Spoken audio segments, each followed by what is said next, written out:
Лъжичка ще ги скрие. Зимна бура ли завей, къщи ален огън грей.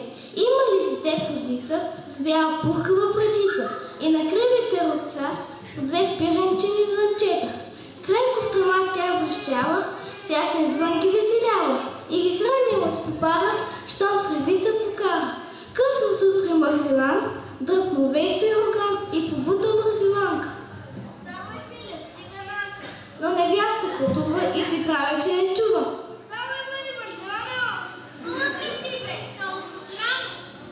Най-почива към топлане, те надигали си главни и си хапнали по пара каванката си стара. После се сложи в ръка, той отишъл в гората и с събраните дърва са отнася в града. А невяста Марзеланка тежко сядала на сянка, с почната от неделя чужда прежда и къде да. Те минавали си дните, те живеели, те честити, но случило се веднъж, че козицата им бяла, що свободно се пасяла, вкара там на длъж шир, се объркала в тъмата и изчезнала в гората. Къде ли е бачишка? Рекла булката с въздишка. Потърсия Марзелане. Нищо няма да й стане. Ти ще видиш, че самичка ще си дойде да с козичка. Ще й видиш вече рогата на полянката в гората. Няма да ми вдигай грява. Кипнал Марзелан тогава. Щом ти трябва прав ти път. Хей полето, хей лесът. Права, ами че как?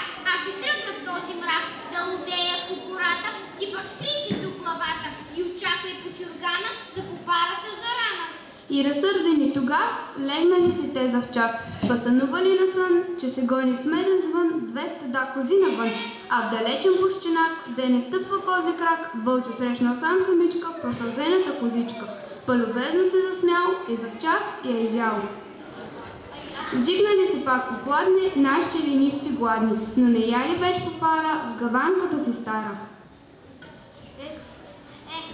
Въздъхнал примерен Марзелан след някой ден. Като имаме каштурка, баченца и пъстра хурка, криво ляво ще прекара на света и без попара. И занизали се дните, вечерите и нощите, и семейството лениво заживяло пак щастливо. Но веднъж на Божи свят ръкнал едър дъжд и град, изпочупил класовете, с меч пронизал листовете и на къщичката крива щупил кермида сива. Слушай, мъжа Марзелане, няма то така да стане. На, отново падна капка на съдраната ти шапка. Не, съпруга ти отвръща. Грижите за всяка къща на стопанката се пада. И аз скочи ти като млада и до дете зърна аз, всичко поправи за в час. Боже, станало съм вече сянка, делник, празник, сряда, петък, шетай, пусти женски шетък, а сега за Марзелана и зиданка пък да става. Никой труд си не направи и вредата не поправи, а дъждовната вода текла за беда. Гнили денни с ден градите и рушили се стените и когато на света долетяла есента. Вмиг каштурката прогнила, до основи се срутила.